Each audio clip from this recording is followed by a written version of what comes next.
Hi friends, good morning అండి. వాళ్ళు మాది వచ్చేసి దాల్ కిచిడి. మా కోడలు దాల్ కిచిడి చేస్తుంది చూడండి. అది పప్పు, బియ్యము, పెసరపప్పు, కందిపప్పు అన్నీ కలిపి పెట్టేయాలి. అదిగో అలాగా ఉప్పు కారం వేసి పెట్టేసింది. దాల్ కిచిడి చాలా బాగుంటుంది, టేస్ట్ చాలా బాగుంది. నేనే ఫస్ట్ టైం చూస్తున్నాను, మా కోడలు చేసి పెడుతుంది.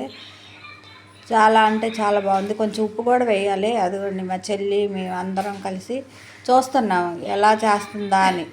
మా మనవాడిని ఎత్తుకొని ఉన్నాను. అదిగో మా కోళ్ళు హాయ్ చెప్తుంది. అదిగో రెడీ అయిపోయింది దాల్ కిచిడి. చాలా బాగుంది టేస్ట్. దానిలో కొంచెం తాలింపు వేసుకుంటే చాలా బాగుంటుందంట. మా కోడలు తాలింపు కూడా వేసి పెట్టింది. మా మనవడు చూడండి ఇల్లు ఊడుస్తున్నాడు. చీపురు తీసుకొని ఇల్లు ఊడవాలంట. గోలు గోలు పెట్టి ఇల్లు ఊడుస్తున్నాడు. చుట్టూతా తిరుగుతున్నాడు, ఇల్లు ఊడుస్తున్నాడు. అస్సలు ఆగట్లేదు. వాళ్ళ అమ్మ ఊడ్చిందంట, మళ్ళీ చీపిరి లాక్కొని ఇల్లు ఊడుస్తున్నాడు. చూసారా, వాళ్ళ అమ్మేం పట్టుకోలేక నడుము నొప్పి వచ్చేసి నుంచుంది. వాళ్ళ అమ్మకి నడుము నొప్పి పడుతుంది.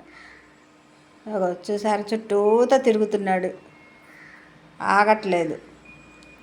గిన్నెలు ఇస్తే గిన్నెలు తాడతాడు. గురుగులు ఎన్ని ఉండినా గురుగులు వద్దంట. గిన్నెలు, స్పూన్లు అవి కావాలంట. వాటిని తాడుతున్నాడు చూడండి. అసలు బంగారం ఎంత అల్లరి చేస్తున్నాడంటే, అవి పళ్ళాలు, గిన్నెలు, కుక్కర్లు, స్పూన్లు అన్నీ వేసి ఆడుకుంటున్నాడు. కార్లు ఎన్ని కొన్నా అన్నీ వద్దు అక్కడ పడేశాడు. గిన్నెలు కావాలని ఆడుతున్నాడు. నా ఛానల్ కనుక నచ్చితే లైక్ చేయండి, షేర్ చేయండి, కామెంట్ చేయండి.